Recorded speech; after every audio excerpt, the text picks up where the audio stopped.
Ayuda, trending ang post ni Donnie Pangilinan sa kanyang IG account today na may caption na LA Sunsets.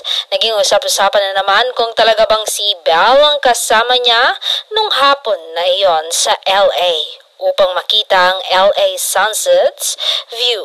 Kinilig naman ang mga bubblies sa post na ito ng aktor. Say ni Sass, hindi naman masyadong halata kayo ni Belle Mariano. Hirit naman ni Masasio, confirm.